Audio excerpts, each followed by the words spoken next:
नमस्कार छात्रों, online portal पर आपका हार्दिक स्वागत है। मैं हूं तौफीक खान। देखिए, कल हमने जो लास्ट चरणों का जो चैप्टर 11वां जो बिंदु था, हमारा 11वां पाठ का जो शक्ति नामक बिंदु था, वो जो है ना लास्ट चरणों में चढ़ा था। और हमने देखा था कि जब किसी कार्य को करने के लिए शक्ति की जो आवश्यकता थी, उसको हमने दोनों रूपों में देखा था। बस केवल हमने शक्ति के बारे में पढ़ा, उसके हमने सूत्र व्युत्पन्न किया था। इसी प्रकार हमने विद्युत शक्ति को पढ़ा था, उसके लिए 4-5 सूत्रों को व्युत्पन्न किया था। उनका सबका रीजन क्या था कि अगर हमें अलग अलग के मान दे रखे हों तो हम इस बात से कंफर्म हो जाते हैं कि अब हमें इसमें कौन सा सूत्र लगाना है, यानी किस न्यूमेरिकल में कौन सा सूत्र आपको लगाना है। अगर हमें धारा का और समय का मान दे रखा है तो वो लगाना है, पहला समीकरण वाला लगाना है। अगर हमें प्रतिरोधक धारा का मान लगाना है तो चौथा समीकरण दे रहा है। तो इस तरह से इनके अलग अलग भिन्न चरणों में हमने इसलिए इनको व्युत्पन्न किया था, जिससे कि हम अलग अलग सवालों में आने वाले बिंदुओं को आसानी से हल कर सकें। तो और उसके लिए जो भी न्यूमेरिकल बचा था, मैं आपको पहले भी बता रहा था कि जितने भी न्यूमेरिकल इसमें जो रह चुके हैं, बच चुके हैं, एक बार उनको आप करके देखिए। उसके बाद हम जो है ना, इनको अगर आपको नहीं आता, आपको समझ नहीं आता, तो आप उनको कमेंट करके मुझसे पूछ सकते हो, मैं उनको हल कर दूंगा। ठीक है। तीसरी बात क्या है कि अब इस पाठ के जो हमने जितने भी, जैसे आप स्थितिज ऊर्जा पर आधारित न्यूमेरिकल थे, गतिज ऊर्जा पर आधारित न्यूमेरिकल थे, शक्ति पर आधारित, विद्युत ऊर्जा पर आधारित, इन सारे न्यूमेरिकलों को आप कीजिए। अगर इनमें आपको कहीं भी कोई दिक्कत आती है तो आप कमेंट करके सवाल नंबर या उदाहरण नंबर या किताब का पेज नंबर बता के आप मुझे बता सकते हो। समझ लो बात को। तो ये चीजें आपको नोटिस करनी है। अब देखिए, वो पाठ कल खत्म हो गया था। अब अगला पाठ जो है, देखिए फिजिक्स के तीनों चैप्टर खत्म हो चुके हैं। फिजिक्स के लिए हमने देखा है इसका पार्ट नंबर 9, 10 और 11, ये फिजिक्स के तीनों चैप्टर थे, वो समाप्त हो चुके हैं। अब पढ़ेंगे हम लोग केमिस्ट्री। अब देखिए, केमिस्ट्री में मैं आपको पहले ही बता चुका हूं, जब मैंने पहली वीडियो में, आप नोटिस कर सकते हो कि इस पहली वीडियो में हमने क्या देखा था कि पहली वीडियो में हमने बायो के 1 से लेकर 4, इसी प्रकार केमिस्ट्री के 5 से लेकर के 5, 6, 7 और 8, इसके 4 चैप्टर हैं केमिस्ट्री। ठीक है। अब ये तो साथ में थोड़ा फिजिक्स का भी दे रखा है इसमें, लेकिन वो मिक्स है, इससे कोई फर्क नहीं पड़ता। इसी प्रकार अगर हम बायो की बात करें तो बायो के लिए मैंने पहले आपको बताया था 1 से लेकर 4, यानी 1, 2, 3 और 4 शुरू के बायो के चैप्टर। अब फिजिक्स के तीनों चैप्टर समाप्त हो चुके हैं। देखिए, अब केमिस्ट्री शुरू करते हैं आज। अब मैं तुमसे फिर वही बात बोल रहा हूँ कि अब नया पार्ट स्टार्ट हो रहा है, नया पार्ट शुरू हो रहा है, तो आप बिल्कुल नोटिस करके इसको ध्यान से अच्छे से समझिएगा, जिससे कि तुम्हें आगे के पाठों में कोई दिक्कत ना हो। तो देखिए, 5वां पाठ है दैनिक जीवन में रसायन।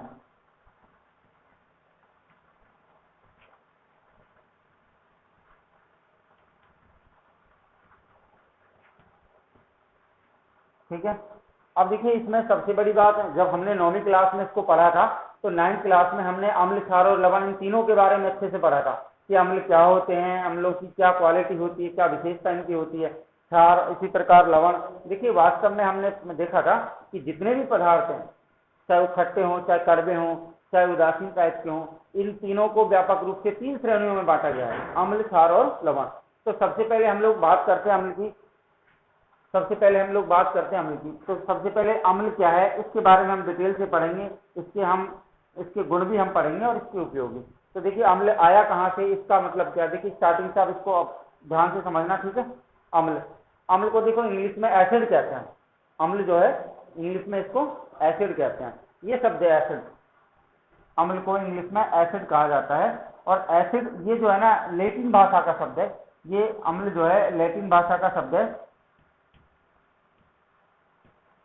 लैटिन भाषा के शब्द किससे मिलकर बना हुआ, एसिड से मिलकर बना हुआ। आप इसको इंग्लिश में भी लिख सकते हो। ठीक है। क्या लिख सकते हो, इसको इंग्लिश में एसिड इस तरह लिख सकते हो। ठीक है। तो ये अम्ल जो है, हम इस बात को पहले से जानते हैं, हमने 9th क्लास में थोड़ा सा विवरण इसका पढ़ा था। अब 10th क्लास में जब हम लोग अम्ल के बारे में पढ़ने, तो आपको याद रखना है कि अम्ल जो है, अम्ल को इंग्लिश में एसिड कहते हैं। एसिड, अम्ल शब्द जो है, ये लैटिन भाषा के शब्द एसिड से मिलकर बना हुआ है, जिसका हिंदी में अर्थ क्या होता है, खट्टा। अगर मैं इसके हिंदी में इसका शाब्दिक अर्थ देखूं तो इसका यदि और केवल मतलब क्या होता है, खट्टा होता है। यानी इसका मतलब ये हुआ कि हम लगभग सभी खट्टे पदार्थों को अम्ल कह सकते हैं। ठीक है। एक बार दोबारा सुन लीजिए, हम लोग पढ़ रहे हैं अम्ल। अम्ल के बारे में हम पता है कि अम्ल को इंग्लिश में एसिड कहते हैं, और अम्ल को लेटिन भाषा के शब्द में एसिड से, यानी ये एसिड से शब्द है जो लेटिन भाषा का वर्ड है, जिसका हिंदी में अर्थ होता है खट्टा, यानी हम लगभग सभी खट्टे पदार्थों को अम्ल कहते हैं। अम्ल की बात क्लियर।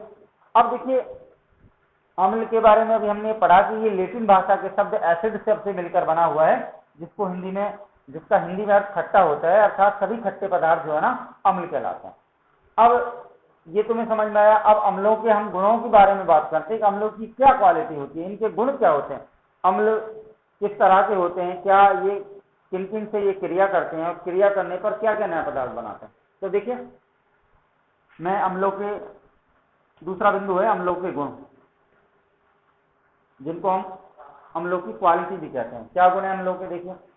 देखिए सबसे पहली बात तो आपको याद रखना है, ये स्वाद में खट्टे होते हैं, इनका स्वाद कैसा होता है?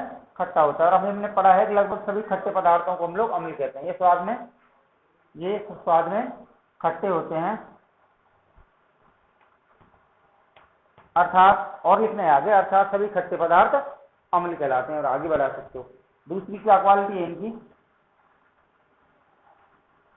इनकी क्या क्वालिटी है? ये कौन से लिटमस पत्र को कैसा कर देते हैं। अब देखिए लिटमस के प्रति इसका व्यवहार कैसा है, अम्लों का लिटमस के प्रति व्यवहार कैसा है, ये बात आपको समझनी है कि अम्ल क्या ये नीले लिटमस को लाल कर देते हैं या लाल को नीला करते हैं, ये तुम्हें कंफर्म करना है। देखिए इसके लिए हमारे पास हमारे सिलेबस में एक प्रैक्टिकल दे रखा है, क्रियाकलाप दे रखा है। हम क्या काम करें, एक रंगीन कागज का टुकड़ा लें। देखिए सबसे पहले तो आपको लिटमस पत्र के बारे में समझना है कि लिटमस पत्र होते क्या है। देखिए लिटमस पत्र एक रंगीन कागज का टुकड़ा होता है। रंगीन कागज का तुमने कलरफुल, जिनसे हम फूल बनाते हैं, सजावट के सामान, डेकोरेशन का जो सामान बनाते हैं, वो उस तरह की जो आपने रंग बिरंगे गत्तों उस कागज को देखा होगा, रंग बिरंगे कागज ही लिटमस पत्र कहलाते हैं। तो ये कोई अलग चीज नहीं है कि लिटमस पत्र क्या होते हैं, कैसे होते हैं। आपको समझना है कि रंगीन कागज का टुकड़ा ही लिटमस पत्र कहलाता है। हमने इसके लिए क्रियाकलाप हम लोग करते हैं, जिसको हम प्रैक्टिकली कह रहे हैं।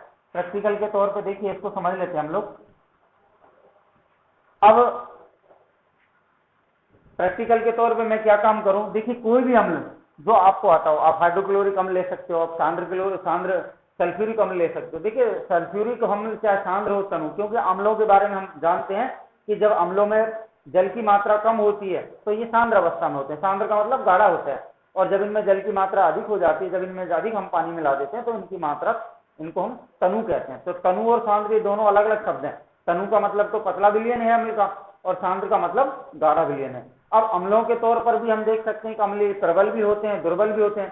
प्रबल अम्लों की क्या विशेषता होती है कि प्रबल अम्ल जो है ये प्रबल ऑक्सीकारक होते हैं, ये बहुत तेजी से क्रिया करते हैं। जैसे ही इनके पास कोई किसी में, क्योंकि ये सार्वत्रिक विलायक जल में आसानी से घुल जाते हैं। इनके गुणों के बारे में हम लोग पढ़ेंगे, लेकिन आपको ये बात याद रखनी है कि हम प्रैक्टिकल के तौर पर मैंने क्या काम किया, इस हाइड्रोक्लोरिक अम्ल से भरी बोतल को, ठीक है, इसमें मैंने HCl भरा हुआ है, एसिड है ये, इसमें आप लिखना चाहो तो लिख सकते हो। मैं प्रैक्टिकल तौर पर इसको बता रहा हूँ। ये HCl हाइड्रोक्लोरिक अम्ल है और ये प्रबल अम्ल है, हाइड्रोक्लोरिक अम्ल। अब ये HCl को मैं क्या काम करूं, इसके पास में जो है ना एक रंगीन कागज का टुकड़ा, रंग के लिए आपको डिसाइड करना है। मैंने क्या काम किया, इसको लाल जो है ना, लाल कागज का टुकड़ा, लिटमस पत्र इसके पास से मैं ले जाता हूँ। इसके ऊपर से गुजारना या इसमें डुबो देना वो अलग चीजें हैं। तो आपको समझना है कि जब किसी अम्ल के पास हम नीले लिटमस या लाल लिटमस पत्र ले जाते हैं, तो देखिए ये पहले तो आपको समझना पड़ेगा कि ये अम्ल लिटमस के प्रति इनका व्यवहार क्या है। क्या ये नीले लिटमस पत्र को लाल कर देते हैं या लाल को नीला करते हैं, ये चीज तुम्हें समझनी कि हम जो प्रैक्टिकल हम लोग कर रहे हैं, ये प्रैक्टिकल इस तौर पर किया जा रहा है कि हमें ये कंफर्म हो जाए, पता लग जाए कि अम्ल जो है कौन से लिटमस के प्रति अपना व्यवहार प्रदर्शित करते हैं। तो अम्लों का ये क्वालिटी थी कि अम्ल जो है किस लिटमस के प्रति अपना व्यवहार प्रदर्शित करते हैं। अम्लों के बारे में हमने इस बात को पढ़ा था कि अम्ल जो है क्या लाल लिटमस पत्र को नीला कर देते हैं। तो देखिए जब हम क्या काम करें कि हाइड्रोक्लोरिक अम्ल, इसके देखिए लिटमस के प्रति हम लोग व्यवहार पढ़ रहे थे, हमने देखा था कि जब अम्ल के ऊपर नीले रंग का लिटमस पत्र ले जाते हैं तो हम देखते हैं कि वो नीला रंग उसका परिवर्तित होकर के कैसा हो जाता है, लाल हो जाता है। यानी इसका मतलब ये हुआ कि अम्ल जो है वो नीले लिटमस पत्र को लाल कर देते हैं। अम्लों की क्या क्वालिटी है कि ये जो है ना लिटमस के प्रति इनका व्यवहार कैसा है, ये नीले लिटमस पत्र को लाल कर देते हैं। ये नीले लिटमस पत्र को कैसा कर देते हैं, लाल कर देते हैं। ये इसकी दूसरी क्वालिटी है, दूसरा गुण है इसका। अम्लों का क्या गुण होता है कि अम्ल जो है नीले लिटमस पत्र को लाल कर देते हैं। आगे देखिए, अगर हम बात करें इनकी विलायक क्षमता की, तो आपको याद रखना है कि अम्लों की विलायक क्षमता उच्च होती है, यानी ये किसी भी विलयन में आसानी से विलयित हो जाते हैं, या किसी भी विलय को अपने आप में आसानी से विलायक कर लेते हैं। विलय और विलायक दोनों का फर्क आपको याद रखना है। तो ये लिखना है नीले लिटमस पत्र को लाल कर देते हैं। तो तीसरा क्या है, मैं आपको बता रहा हूं, अम्लों की यानी इनकी विलायक क्षमता उच्च होती है, इनकी विलायक क्षमता उच्च होती है। चौथी बात देखिए इसके बारे में, अम्लों का जो सबसे अच्छा गुण है वो क्या है कि अम्ल जब अम्ल कोई किसी भी धातु के साथ क्रिया करते हैं तो ये हाइड्रोजन गैस देते हैं। ये बात आपको याद रखनी है कि अम्लों की अभिक्रिया जब धातुओं के साथ कराई जाती है, अब देखिए ये पर्सनल कोई धातु नहीं है, कोई भी धातु, चाहे मैग्नीशियम हो, सोडियम हो, एल्यूमिनियम हो, जो धातु आपको आती हो, याद हो जो आपको, उस धातु से आप अम्लों की अभिक्रिया करवा सकते हो। आपको याद रखना है कि अम्लों का विशेष गुण होता है कि अम्ल धातुओं के साथ क्रिया करके हाइड्रोजन गैस देते हैं। अब इसके लिए हमारे पास, और हम न्यूमेरिकल भी इसके लिए देखेंगे और रासायनिक समीकरण में हम लोग इसके बारे में देखेंगे। चौथा गुण क्या है, अम्ल धातुओं के साथ क्रिया करके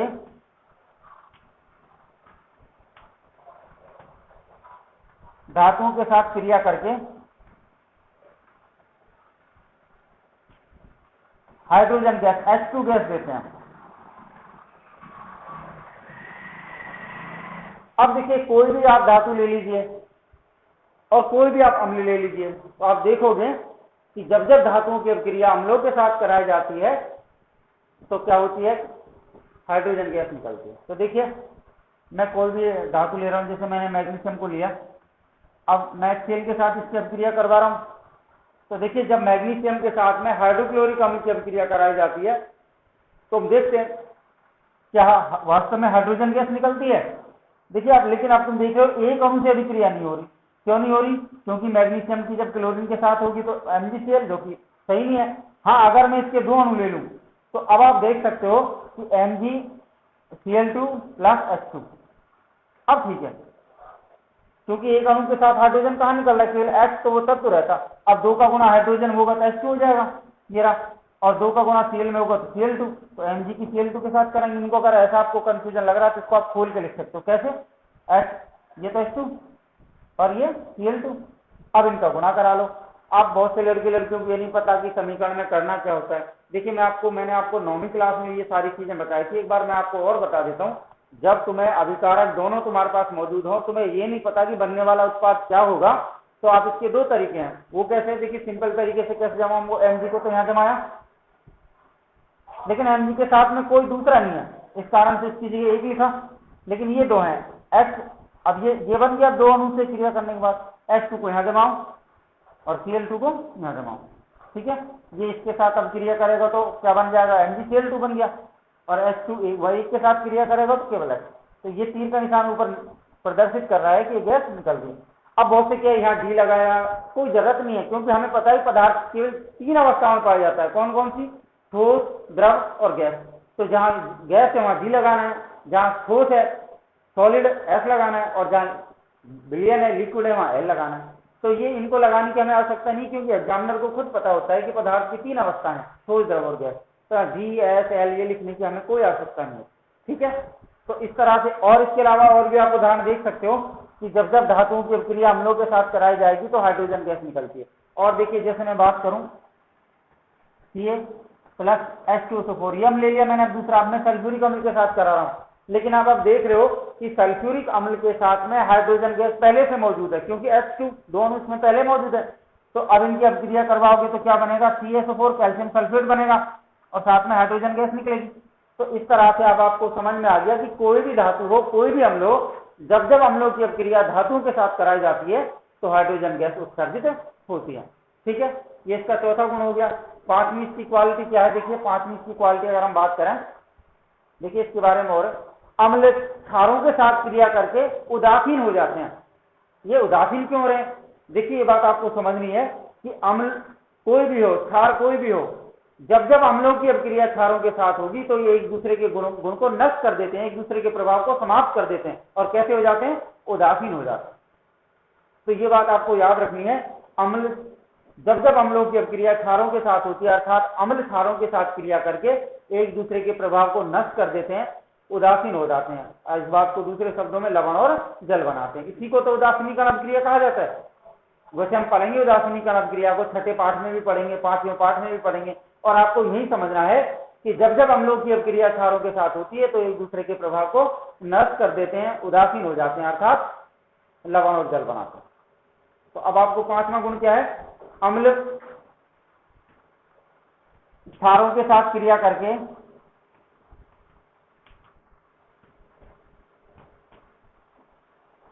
अम्ल क्षारों के साथ क्रिया करके कैसे हो जाते हैं, उदासीन हो जाते हैं, एक दूसरे के प्रभाव को नष्ट कर देते हैं, अर्थात लवण और जल बनाते हैं, उदासीन हो जाते हैं। आप चाहो तो ये भी लिख सकते हो, लवण तथा जल बनाते हैं। अब समीकरणों से हम चेक करते हैं क्या वास्तव में अम्ल क्षारों के साथ क्रिया करके उदासीन हो जाते हैं।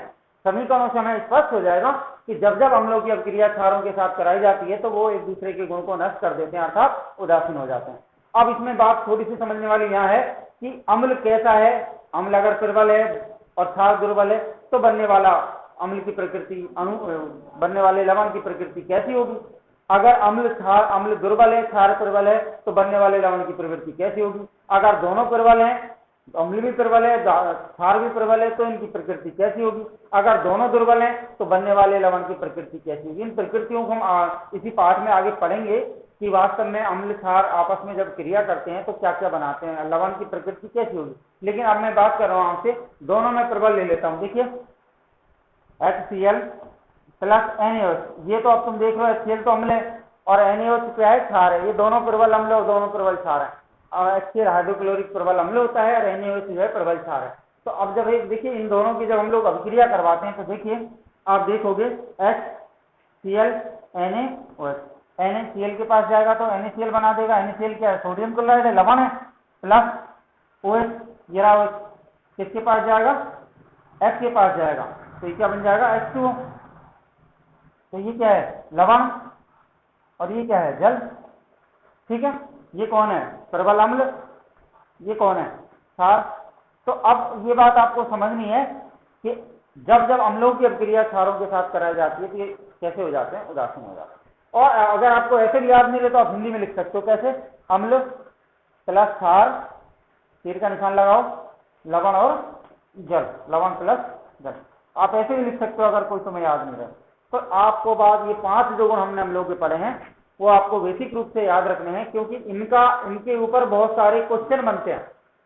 अब जैसे देखिए ये अम्ल क्षारों के साथ, अम्ल धातुओं के साथ क्रिया करके हाइड्रोजन गैस देते हैं। इसमें हमारे पास 3 न्यूमेरिकल पीछे दे रखे हैं, XYZ ABCD वाले पदार्थ बनते हैं। कैसे, एक पदार्थ A पदार्थ B के साथ क्रिया करके पदार्थ C देता है। अब ना तो A का पता है, ना B का पता है, ना C का पता है। या इस बात को मैं ऐसे कहूं कि एक पदार्थ X पदार्थ Y से क्रिया करके Z देता है। अब इस पदार्थ Z की क्या विशेषता है कि ये पदार्थ Z जो है ना फट-फट ध्वनि के साथ जलकर फट-फट ध्वनि के साथ जलता है। ठीक है, तो अब ये फट-फट ध्वनि के साथ जलता है, तब हमें अंदाजा लगा कि यार फट-फट ध्वनि के साथ कौन जलता है, ये तो हाइड्रोजन गैस है। इसका मतलब ये हुआ कि पदार्थ X कौन है, इसका मतलब अम्ल है, सॉरी धातु है, और पदार्थ B कौन है, अम्ल है। जब जब अम्लों की अभिक्रिया धातुओं के साथ होती है तो हाइड्रोजन गैस निकलती है, और हाइड्रोजन गैस की क्या विशेषता होती है कि ये फट-फट ध्वनि के साथ जलती है, एक अनलिमिटेड ज्वाला जो होती है ना उसके साथ जलती है। यानी फटफट ध्वनि कभी जलती है, कभी बुझती है, कभी जलती है। तो फटफट ध्वनि का साथ जलना हाइड्रोजन गैस की क्वालिटी होती है कि हाइड्रोजन गैस फटफट ध्वनि के साथ जलती है। ऐसे बहुत सारे प्रश्न इसमें हैं। जैसे एक इसमें बन रहा हूं, एक पदार्थ X पदार्थ Y से क्रिया करके पदार्थ Z देता है। Z क्या विशेषता है, Z उदासीन होता है, Z उदासीन होता है। पदार्थ XYZ के नाम लिखो। अब उदासीन कौन होते हैं हमें पता है, जब अम्लों की अभिक्रिया क्षारों के साथ होती है तो ये एक दूसरे के प्रभाव को नष्ट कर देते हैं, अर्थात उदासीन हो जाते हैं। तो पदार्थ A तो इसका मतलब अम्ल होगा, पदार्थ Y जो है B जो है क्या होगा, पदार्थ B जो है क्षार होगा। हम इस बात को पढ़ चुके हैं कि पदार्थ A अम्ल, पदार्थ B क्षार, और ये दोनों आपस में क्रिया करेंगे तो पदार्थ जो C जो हम बता रहे हैं वो उदासीन जो है वो लवण। तो ये ऐसे एक्स वाई जेड ABCD पर बहुत सारे प्रश्न बनते, मैं सबको यहाँ आपको करवाऊंगा, लेकिन आपको कब होकर पॉसिबल है जब आपको ये सारे याद हो। तो एक बार मैं दोबारा से आपको बता रहा हूँ, हमने पढ़ा स्टार्टिंग में, आज नया पाठ शुरू हो रहा है, 5वां पाठ। सारे लड़के लड़कियों से मैं वो बार बार इस बात को कहता हूँ, सारे जो है time to time online class है। और आज जो है पाठ स्टार्ट हो रहा है। पाठ जब शुरू होता है तो सब स्टार्टिंग से हम लोग समझते हैं तो लगभग पूरे चैप्टर को समझने में कोई दिक्कत नहीं होती। अब आधा भाग निकलने पर आप समझने लगते हो तो शायद मुश्किलें इश्यूज क्रिएट हो सकते हैं।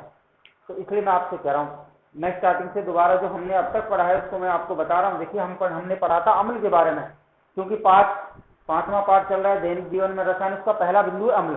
अम्लों के बारे में क्या पढ़ा कि अम्ल को इंग्लिश में एसिड कहते हैं, और अम्ल जो है लैटिन भाषा के शब्द एसिड से मिलकर बना हुआ है, जिसका हिंदी में अर्थ क्या होता है, खट्टा होता है। इस प्रकार लगभग सभी खट्टे पदार्थों को अम्ल कहा जाता है। ये तो अम्ल की बात हो गई, ठीक है। फिर इसके बाद हमने इसके अम्लों के गुण पढ़े हैं। दूसरा बिंदु, अम्लों के गुण क्या थे कि इस बात को हमने पढ़ा था कि लगभग सभी खट्टे पदार्थों को अम्ल कहते हैं। इसका मतलब ये स्वाद में खट्टे होते हैं। पहला इसका क्या गुण है, अम्ल स्वाद में खट्टे होते हैं। दूसरा देखिए, ये नीले लिटमस पत्र को लाल कर देते हैं। देखिए लिटमस के प्रति व्यवहार क्या है हम लोग का, कि अगर हम क्या काम करें, किसी नीले रंगीन कागज के टुकड़े को किसी अम्ल की बोतल के पास से गुजारें तो हम देखते हैं कुछ समय पश्चात उसका रंग परिवर्तित हो जाता है। हम देखते हैं वो नीले रंगीन कागज का टुकड़ा जो है उसका रंग लाल हो जाता है। इसका मतलब ये हुआ कि लिटमस के प्रति इसका व्यवहार का है कि अम्ल नीले लिटमस पत्र को लाल कर देते हैं। तीसरा इसका गुण क्या है, इनकी जो विलायक क्षमता होती है उच्च होती है, यानी ये एक दूसरे पदार्थ से क्रिया करने में 10 की घात मैंने 10 सेकंड का समय भी नहीं लेते, इतनी तेजी से क्रिया करते हैं, क्योंकि ये प्रबल ऑक्सीकारक भी होते हैं। चौथा, अम्ल धातुओं के साथ क्रिया करके हाइड्रोजन गैस देते हैं। ये बात याद रहे कि अम्ल जो है, कोई भी धातु हो, कोई भी अम्ल हो, जब अम्लों की अभिक्रिया धातुओं के साथ कराई जाएगी हाइड्रोजन गैस निकलती है। हाइड्रोजन गैस की विशेषता है कि हाइड्रोजन गैस फट ध्वनि के साथ जलती है। आपको लिख लेना है इस चीज भी। 5वां इसका मैंने बिंदु आपको लिखवाया कि अम्ल क्षारों के साथ क्रिया करके उदासीन हो जाते हैं। देखिए आपको याद रखना है कि जब अम्लों की अभिक्रिया, किसी भी क्षार हो, कोई भी अम्ल हो, जब अम्लों की अभिक्रिया क्षारों के साथ कराई जाएगी तो ये एक दूसरे के गुण को नष्ट कर देते हैं, समाप्त कर देते हैं, अर्थात उदासीन हो जाते हैं और लवण तथा जल बनाते हैं। तो ये 5 बिंदु मैंने इनके न्यूमेरिकल समीकरण भी आपको याद रखने हैं, तो ये आपको अच्छे से याद होने चाहिए, तब जाके हम बहुत सारे जो प्रश्न बनेंगे उनको आगे बढ़ें। ठीक है।